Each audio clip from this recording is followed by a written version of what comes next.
Hello बच्चों।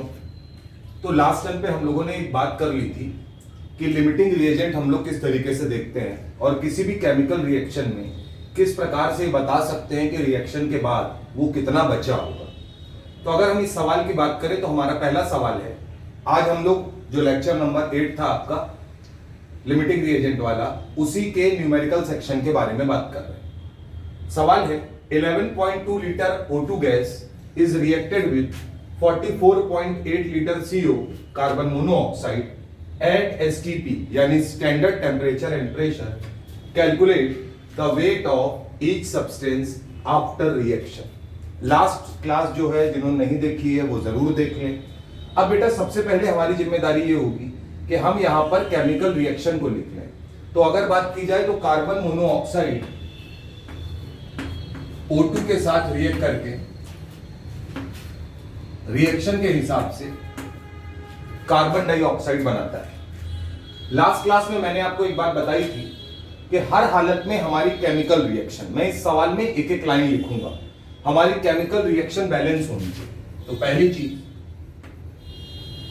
Chemical reaction balance होनी चाहिए। अगर वो बैलेंस नहीं है तो आपके लिए दिक्कत है। ये आपके पॉइंट है जो आपको सवाल करने में मदद देगी। केमिकल रिएक्शन बैलेंस हो तो अगर हम बात करें CO plus O2 gives CO2, तो बहुत सीधा सा मतलब है 2 times CO gives 2 times CO। यहां पे कुछ नहीं लिखा है यानी 1 लिखा है। इतनी समझदारी आपके अंदर होनी चाहिए। अब बैलेंस करने से क्या फायदा है, जो नंबर इसके सामने आए हैं ये हमारे स्टाइकियोमेट्रिक कोफिशिएंट है, यानी ये 2, 1 और ये 2, ये जो है ये तीनों, ये हमारे क्या है स्टाइकियोमेट्रिक कोफिशिएंट। यानी ये बताएंगे कि इस रेशियो में या तो मोल रिएक्ट करेंगे या वॉल्यूम रिएक्ट करेगा या मॉलिक्यूल रिएक्ट करेंगे, लेकिन बाय वेट इस रेशियो में रिएक्ट नहीं करेंगे। मैं फिर से बोल रहा हूं, जिन्होंने लेक्चर पिछला नहीं देखा है वो बेटा जरूर देख लें, तभी आपको सवाल अच्छे से समझ में आएगा। अब यार हमें सवाल अगर दिया गया तो हमारी पहली जिम्मेदारी है कि हमें सवाल को मोल में ले आना है। किसमें ले आना है? मोल में ले आना है। तो अगर मैं इनिशियली बात करूं, शुरुआत में क्या दिया, तो इनिशियली अगर देखा जाए तो लिखा है STP। अब हम सब लोगों को ये पता होना चाहिए, मैंने मोल कंसेप्ट में आपको पढ़ाया है STP या NTP पर मोल निकालने का तरीका। तो बोला जाता है जो मोल है उसका फॉर्मूला हमारे पास है volume in litre at STP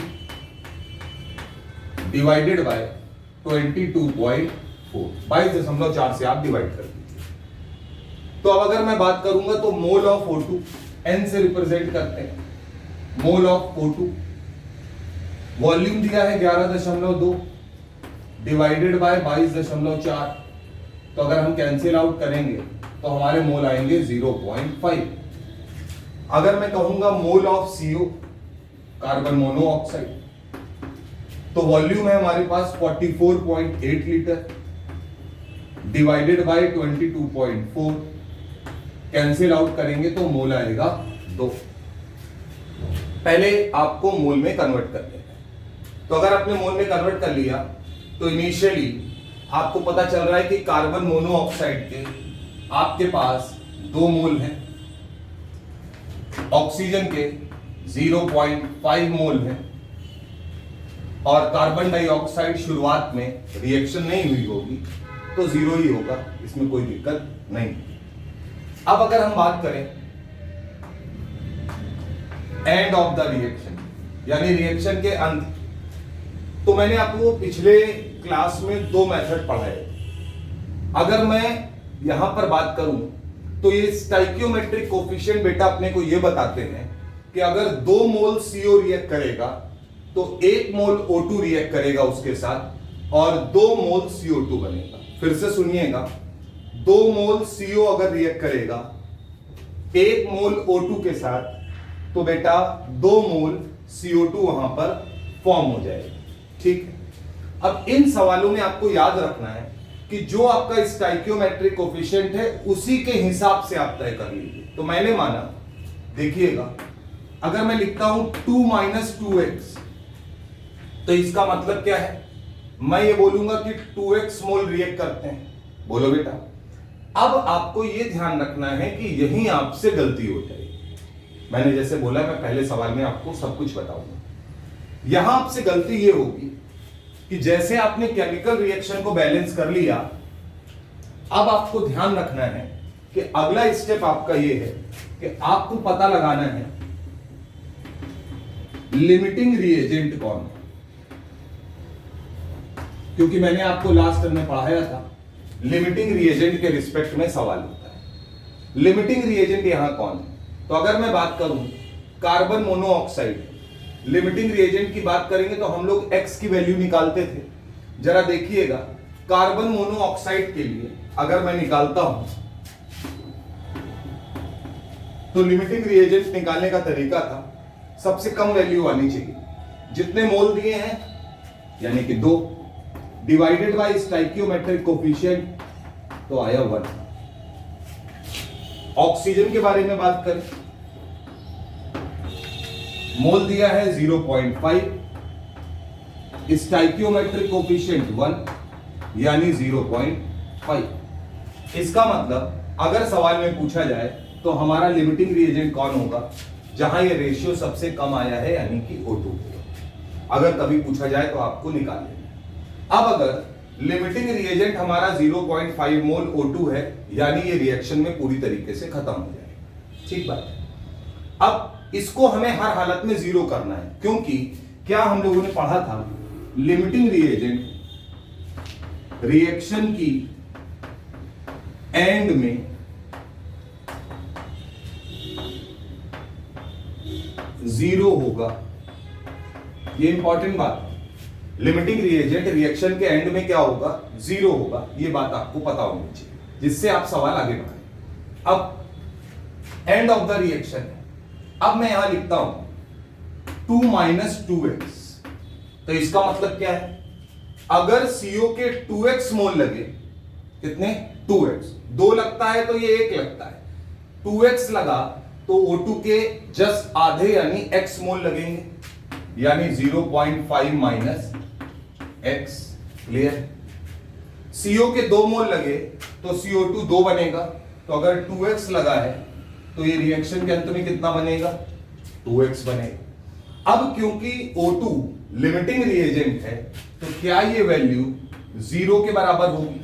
यानी हम लिखेंगे 0.5 minus x is equal to 0, यानी x बराबर 0.5।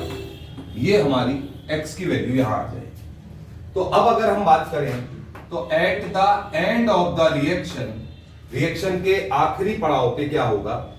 x का वैल्यू अगर यहां रखते हैं तो 2 - 2 × 0.5 यानी कि 1 आएगा।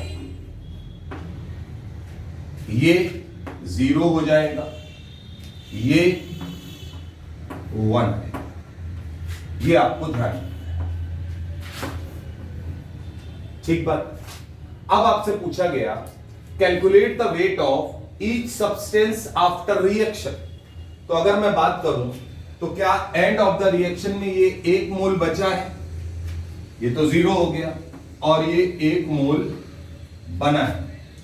तो अगर मैं बोलूंगा तो मैं कहूंगा eight the end of reaction, यानी रिएक्शन के अंत में 1 मोल बचा है, 1 मोल बचा है, ये 1 मोल बना है। बोलो बेटा।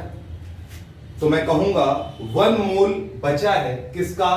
कार्बन मोनोऑक्साइड का। तो at the end of the reaction CO का वेट यानी weight of carbon monoxide is equal to mole of carbon monoxide multiply by molecular weight of carbon monoxide. Carbon monoxide का मोल 1 है, molecular weight 28 होता है, यानी ये 28 ग्राम बचा है। इसमें कोई समस्या नहीं होनी चाहिए। इसी प्रकार से अगर मैं बोलूंगा वेट ऑफ CO2, और ये मैं बात कर रहा हूं फॉर्म्ड की, तो सेम कहानी होगी बेटा, मोल ऑफ CO2 कितना बना है 1 multiply by mole of molecular weight of carbon dioxide यानी 44 होता है, यानी 44 ग्राम ये बना। यही आपका सवाल है और आपको इतनी बात याद रखनी है। तो तरीका आपकी समझ में आ रहा होगा।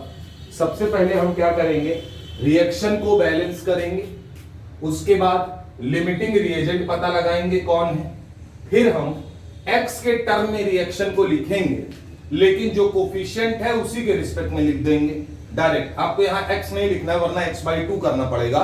मैथमेटिक्स हम लोग नहीं पढ़ रहे। फिर जो लिमिटिंग रिएजेंट है उसे 0 करके x की वैल्यू निकाल लेंगे। उसके बाद हम लोग कुछ भी बता सकते हैं। वेट पूछा है तो वेट बताएंगे, अगर कल को वॉल्यूम पूछा होता तो वॉल्यूम बता सकते हैं, क्योंकि हमें पता है mole into 22.4 is equal to volume at HTP. Clear है बात? तो ये हमारा पहला सवाल है, इसको आप अच्छे से नोट डाउन कर लीजिए। इसके बाद हम अगले सवाल की बात करते हैं।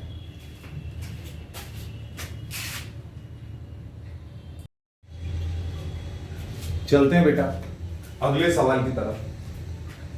क्वेश्चन है हमारा, इन आ reaction A plus 2B gives 3C plus 5B। एक कोई इक्वेशन है, 2 moles of A and 6 moles of B react with each other then find out। और ये 5 चीजें हमको फाइंड आउट करनी है। पहली चीज, रिएक्शन अगर हमें दी गई है तो जाहिर सी बात है अननोन एलिमेंट है, यानी कि वो बैलेंस हो।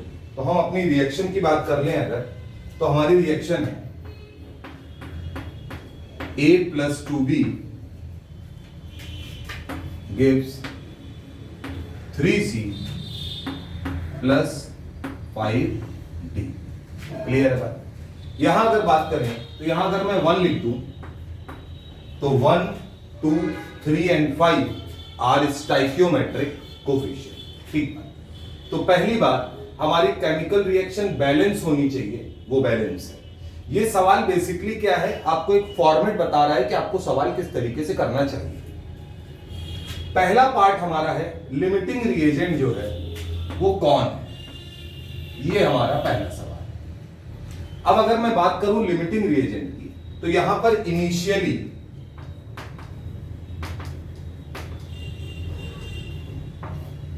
आपको गिवन है कि A के आपके पास 2 मोल हैं,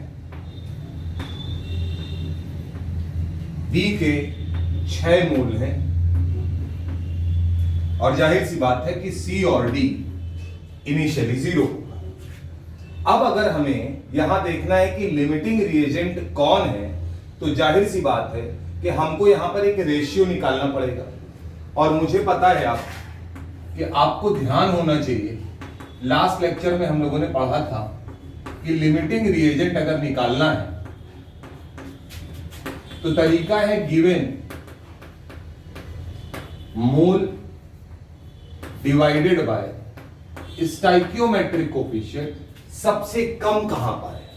ठीक बात। आइए ए के लिए अगर बात करें तो क्या बेटा आप मुझे बता सकते हैं कि अगर मैं ए के लिए बात करूंगा तो ए के लिए मोल हमें दिए हैं 2 और स्टाइकियोमेट्रिक कोफिशिएंट है 1, यानी यहां से आएगा 2/1 यानी कि 2।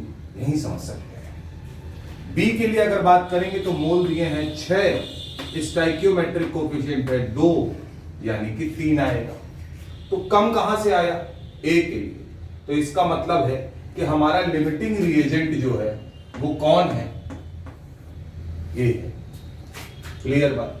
अब अगर हमारा लिमिटिंग रिएजेंट ए है, लिमिटिंग रिएजेंट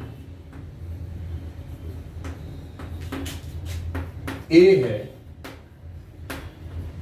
तो रिएक्शन के अंत में वो 0 होगा। सिंपल सी बात है, लिमिटिंग रिएजेंट रिएक्शन के अंत में खत्म हो जाएगा यानी कि वो 0 होगा। ये हमको ध्यान रखना है। अब इन्होंने बोला कि how many mole C and D form, तो इसका मतलब मैं बात करूंगा एंड ऑफ द रिएक्शन। ठीक बात। अब मैं यहां पर ये मान लेता हूं थोड़ी देर के लिए कि माना ए के, समझना लिमिटिंग रिएजेंट ए है ये मैं मालूम, माना ए का स्टाइकियोमेट्रिक कोफिशिएंट क्योंकि 1 है इसलिए मैं x मान रहा हूं, 2 होता तो 2x मानता, 3 होता तो 3x मानता, 1/2 होता तो 1/2x मानता। माना ए के x मोल रिएक्ट किए। अब यहां से इस सवाल से आपको बिल्कुल क्लियर हो जाएगा ये कंसेप्ट। माना ए के x मोल रिएक्ट, तो अगर x मोल रिएक्ट किए तो ये होगा 2 - x। अब स्टाइकियोमेट्रिक कोफिशिएंट ये बताता है कि अगर a का 1 मोल रिएक्ट करता है तो b के 2 मोल करते हैं, तो a का अगर x मोल रिएक्ट किया तो b के 2x मोल रिएक्ट करेंगे, यानी 6 - 2x। a का अगर 1 मोल रिएक्ट करता है तो c के 3 मोल बनते हैं, यानी अगर a का x मोल रिएक्ट करेगा तो c 3 टाइम्स बनेगा यानी 3x, और d 5 टाइम्स बनेगा यानी कि 5x। क्योंकि a हमारा लिमिटिंग रिएजेंट है, यानी उसे रिएक्शन के अंत में 0 हो जाना है, यानी इस वैल्यू को हमें क्या करना पड़ेगा 0। तो क्या मैं यहां लिख सकता हूं कि ये वैल्यू अगर 0 है तो मैं बोलूंगा 2 - x = 0, क्योंकि रिएक्शन के अंत में 0 हो जाना है। ये बात आपने अभी पढ़ रखी है। तो यहां से x की वैल्यू कितनी आई 2। अगर x 2 है तो रिएक्शन के एंड में a 0 होगा, b x बराबर 2 रखेंगे तो 6 में से 4 जाएगा यानी 2 मोल बचेगा, c 3 × 2 6 मोल बनेगा, d 5 × 2 यानी 10 मोल बनेगा। अब सवाल की बात करते हैं, how many moles of C and D form, C के कितने मोल बने और D के कितने मोल बने। तो यहीं पर आपका आंसर छुपा हुआ है। अगर मैं आपसे कहता हूं C के कितने मोल बने तो आपको समझ में आना चाहिए C के 6 मोल बने। D के कितने मोल फॉर्म हुए, तो जवाब होगा कि भाई साहब D के 10 मोल बने। क्लियर बात। अगला, unreacted part of reagent. Reagent मतलब जो आपने शुरुआत में लिया था, रिएजेंट यानी कि बी का अनरिएक्टेड पार्ट कितना है 2 मोल। तो मैं यहां लिखूंगा कि बी के 2 मोल बचे। सिंपल सी बात है, 2 मोल बचे। Final mole of the mixture after reaction, reaction के अंत में फाइनल मोल कितने हैं। तो बेटा एक बात बताओ, final mole and of the reaction होगा, क्या क्या हमारे पास है, B 2 मोल है, C 6 मोल है और D 10 मोल है, यानी 10 6 16 और 2 18। तो final mole of the reaction कितना होगा 18 mole. Clear. Ratio of final and initial mole, clear. आइए, फाइनल मोल हमारे पास कितने हैं 6 2 12 और 10 6 2 8 और 10 18, यानी कि फाइनल मोल है 18 डिवाइडेड बाय इनिशियल मोल हमने कितने लिए थे 2 मोल A और 6 मोल B, यानी कि 18/8। तो यहां से अगर सॉल्व करेंगे तो ये कितना आएगा 9/4। ये हमारा सवाल के 5 पार्ट का आंसर है। क्लियर है बात। तो आपको ये बात ध्यान रखनी है, और जिन बच्चों ने बेटा पुराना लेक्चर नहीं देखा है वो पुराना लेक्चर देख लें। और आपकी जिम्मेदारी ये है कि आपके जो भी साथी घर में पढ़ रहे हैं उनको आप ये लेक्चर जरूर प्रोवाइड कराएं, यानी उनके साथ शेयर जरूर करें, जिससे कि उनको भी घर बैठे चीजें मिल पाए, है ना। तो ये हमारा सवाल है, आप इसको प्रॉपर उतार लीजिए। कोई भी सवाल अगर आप लिमिटिंग रिएजेंट पे लेंगे तो उनमें इन 5 चीजों के ऊपर कुछ भी आने वाला नहीं है। मैं जाहिर सी बात है आपको हर सवाल अलग लेवल पे करा रहा हूं कि वो पिछले वाले से थोड़ा सा ज्यादा बेटर होगा, तो इतनी बात आपको ध्यान रखना। धन्यवाद।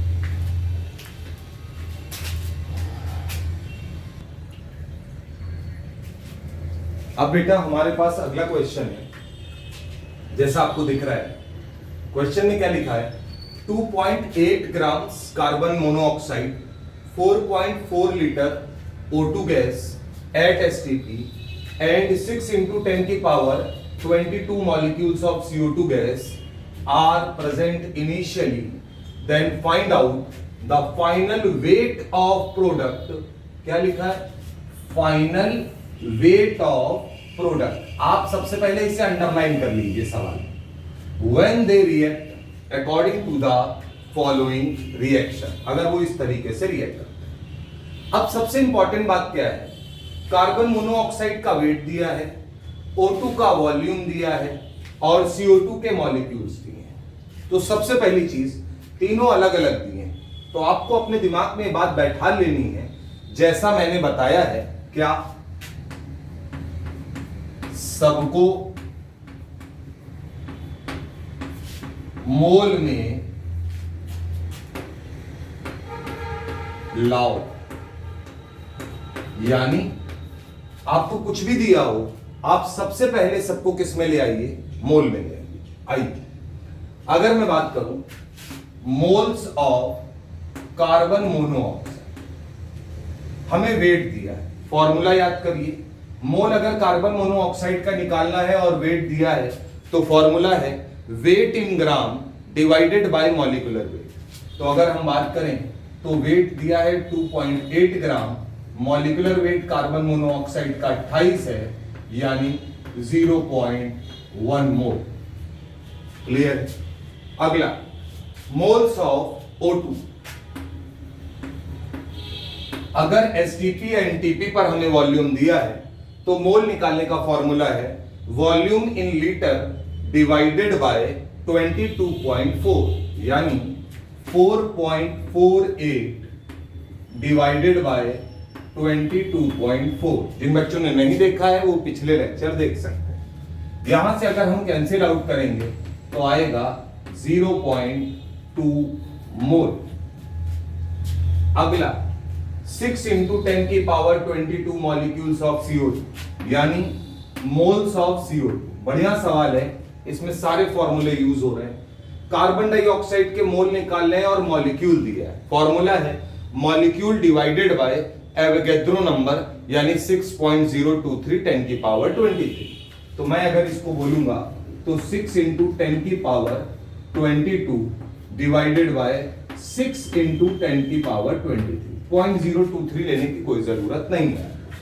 अगर आप इसे कैंसिल आउट करेंगे तो आपके मोल आएंगे 0.1 मोल, यानी ये इनिशियली सब कुछ मोल में आ गया। तो अब अगर हम बात करें इस इक्वेशन की तो मैं बोलूंगा इनिशियली हमें कार्बन मोनोऑक्साइड के 0.1 मोल दिए हैं, ऑक्सीजन के 0.2 मोल दिए हैं, कार्बन डाइऑक्साइड CO2 के 0.1 मोल दिए। अब ये सवाल अच्छा क्यों है, सोचिए, क्या यहां पर हमें रिएक्टेंट यानी रिएजेंट और प्रोडक्ट दोनों इनिशियली ही दे दिया गया है, ये बात आपको याद रखना। अब यार आपकी जिम्मेदारी अगला स्टेप क्या होगी, लिमिटिंग रिएजेंट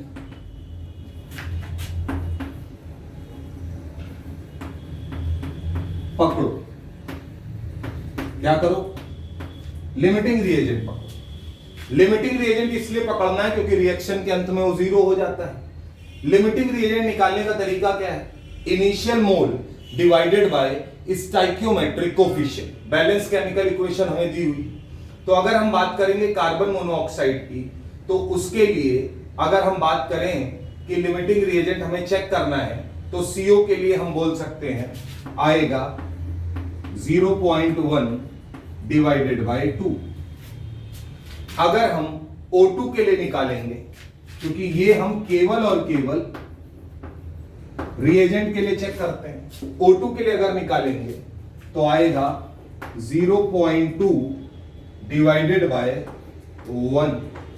जहां से कम वैल्यू आए वही लिमिटिंग रिएजेंट है, यानी कम वैल्यू निकालने की जरूरत नहीं है बेटा आपको, कार्बन मोनोऑक्साइड से आए, यानी हमारा लिमिटिंग रिएजेंट कौन होगा? CO। अगर लिमिटिंग रिएजेंट CO होगा तो क्या इसका मतलब यह है कि कार्बन मोनोऑक्साइड रिएक्शन के अंत में 0 हो जाएगा। कितना हो जाएगा? 0 हो जाएगा। ये बात आपको याद रखनी है।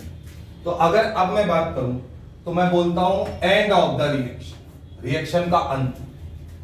अब यहां पर अगर मुझे लिखना है तो मैं बोलूंगा CO के, क्योंकि कोफिशिएंट 2 है, 2x मोल लगेगा। माना CO के 2x मोल लगे, ये आपको मान लेना है, जो कोफिशिएंट दिया है उसी के हिसाब से। तो अगर 2x मोल लगे तो ये होगा 0.1 माइनस 2x। अब स्टोइकियोमेट्रिक कोफिशिएंट क्या बताता है? अगर CO के 2 मोल लगते हैं तो O2 का 1 मोल लगेगा, यानी अगर इसके 2x मोल लगते हैं तो O2 का x मोल लगेगा, यानी 0.2 माइनस x। अगर CO के 2 मोल लगते हैं तो CO2 2 मोल बनता है, यानी अगर CO के 2x मोल लगे हैं तो CO2 2x मोल और बनेगा मतलब पुराना दिया था 0.1 और प्लस 2x। क्लियर? अब हमारा लिमिटिंग रिएजेंट कार्बन मोनोऑक्साइड है और रिएक्शन के अंत में 0 हो जाएगा, यानी x की वैल्यू निकालनी है। तो क्या हम इसको 0 कर देंगे? तो अगर ये 0 होगा तो क्या मैं बोलूंगा 0.1 minus 2x is equal to 0। तो यहां से अगर निकालें तो आएगा 2x बराबर 0.1, यानी x बराबर 0.05। ये हमारा x आ गया। ठीक बात। अब रिएक्शन के अंत में क्या बचा होगा? तो अगर हम यहां से अगर बात करें तो O2 कितना बचा होगा? 0.2 माइनस x का वैल्यू रख दीजिए, तो O2 बचा होगा 0.15 मोल। CO2 0.1 था, 0.05 x की जगह रखेंगे इंटू 2 यानी 0.1 प्लस 0.1 यानी 0.2 मोल। ठीक बात। आ जाइए अपने सवाल पे। सवाल बेटा क्या कह रहा है? सवाल ये कह रहा है फाइनल वेट ऑफ प्रोडक्ट। क्या पूछा है? Final weight of product. तो अगर मैं बात करूं फाइनल वेट ऑफ प्रोडक्ट, तो प्रोडक्ट में हमारे पास CO2 है, यानी मैं बोलूंगा वेट ऑफ CO, लेकिन कब? एंड ऑफ रिएक्शन के अंत में CO2 का वेट कितना था? वेट ऑफ CO2 अगर निकालना है तो तरीका हमारे पास क्या है? Mole of CO2 multiply by molecular wait, यानी 44 होता है, यानी 0.2 मल्टीप्लाई बाय 44। तो यहां से अगर आप सॉल्व करेंगे तो आएगा 8.8 ग्राम, और यही हमारा क्या होगा इस सवाल का आंसर। तरीका मैंने बताया है, पहले सबको मोल में ले आओ, फिर लिमिटिंग रिएजेंट पकड़ो, फिर लिमिटिंग रिएजेंट को 0 करो। रिएक्शन में x का पार्ट लिखना है तो जो हमारा पहला रिएक्टेंट है या रिएजेंट है उसके कोफिशिएंट के हिसाब से x रखो। 2 था तो हमने माना 2x मोल लगेगा, 1 होता तो हम बोलते x लगेगा, 3 होता तो बोलते 3x लगेगा। उसके बाद अगर इसके 2x लगे हैं तो O2 का x लगेगा क्योंकि उसका कोफिशिएंट 1 है। क्लियर है बात? इतनी बात आपकी समझ में आनी चाहिए, नोट डाउन कर लीजिए।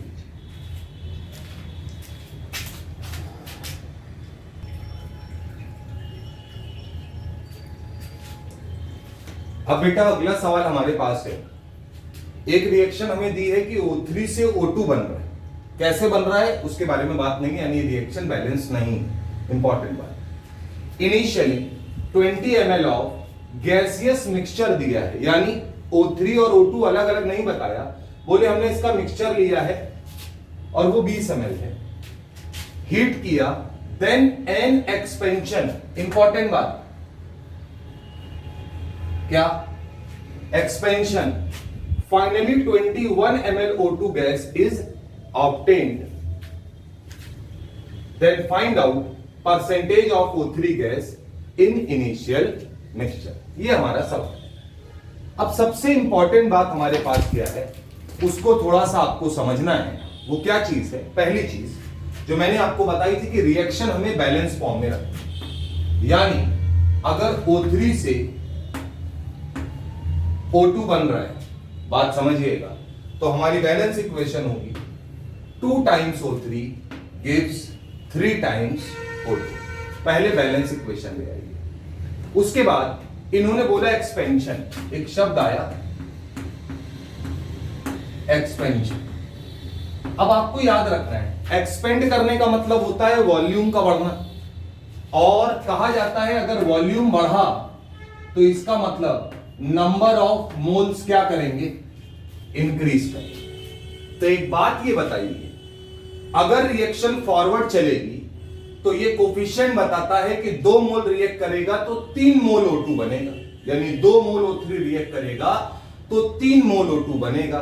इसका मतलब नंबर ऑफ मोल्स बढ़ रहे हैं, इसका मतलब मैं बोलूंगा कि जो रिएक्शन की डायरेक्शन है वो कहां है, फॉरवर्ड रिएक्शन हमें कंसीडर करनी है। कल को अगर वो बोले कि एक्सपेंशन नहीं हो रहा है बल्कि घट रहा है, तो इसका मतलब आपको रिवर्स चलना पड़ेगा। ये बात आपको याद रखना। अब क्योंकि हमें मिक्सचर दिया है, तो मिक्सचर का मतलब क्या है, volume of O3 plus volume of O2, ये हमें दिया है 20 ml शुरुआत, ये हमें शुरुआत में दिया है, मतलब इनिशियली गिवन कि शुरुआत में भैया दोनों लोगों का डेट वॉल्यूम 20 ml। अब अगर मैं बोलूं तो मैं बोलूंगा माना O3 का वॉल्यूम A कितने ml है, A ml। तो अगर O3 A ml है तो जाहिर सी बात है O2 का वॉल्यूम 20 माइनस A ml होगा, ये हमने कंसीडर किया।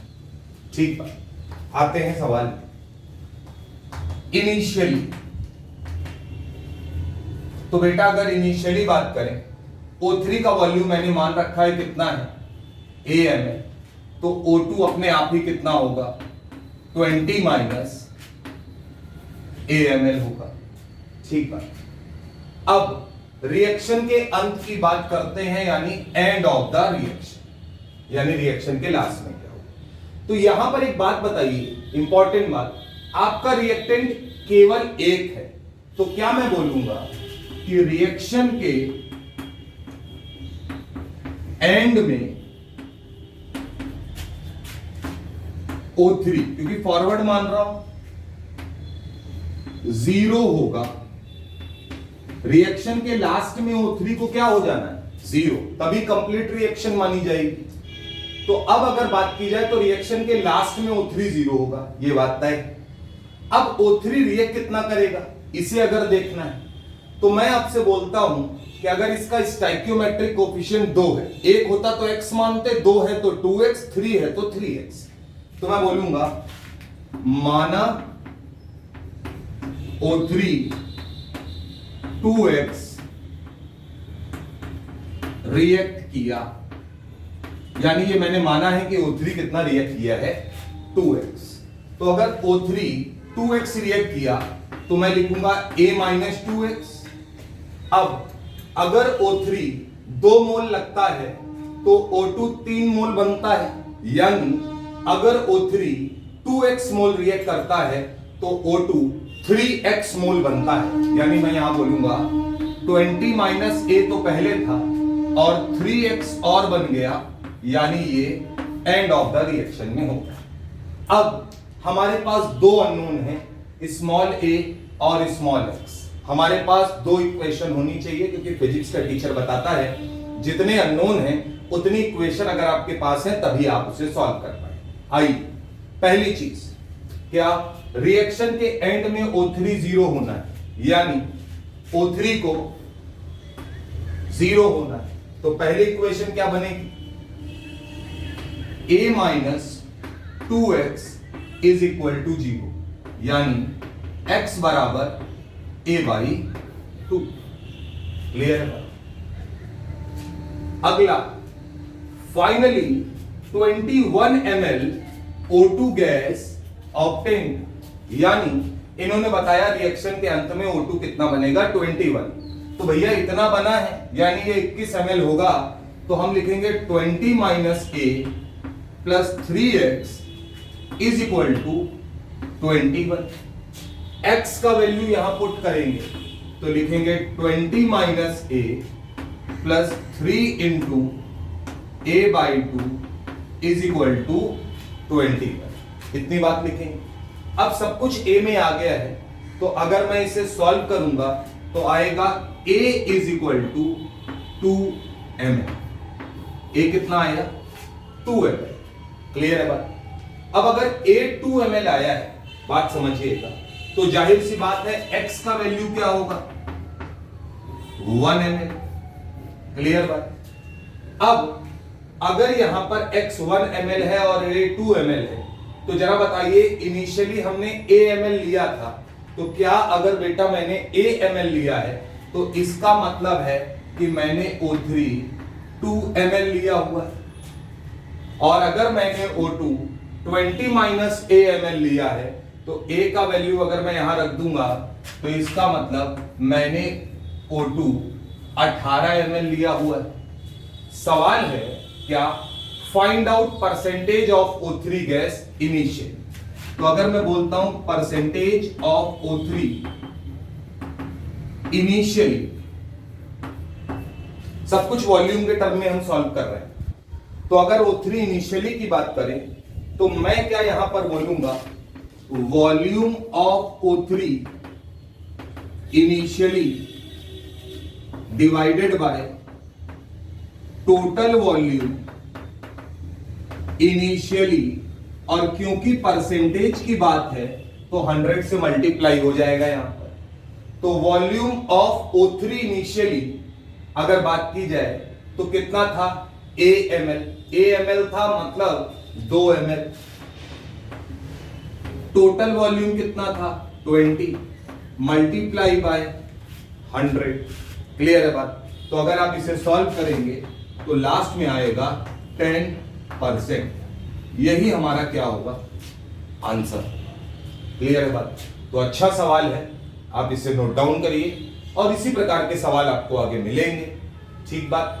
अब आपकी जिम्मेदारी है कि एलएन की बुकलेट जिन बच्चों के पास है और वो बच्चे सवाल लगा रहे हैं, तो आपकी ये जिम्मेदारी बनती है कि आप मुझे वो क्वेश्चन नंबर जरूर भेजें जो आपसे सॉल्व नहीं हो रहे हैं। तो जिन बच्चों को नहीं पता है वो बच्चे लिख लें, आपको इस नंबर पर 8808 81 81 81 इस नंबर पर अपने डाउट भेजने हैं।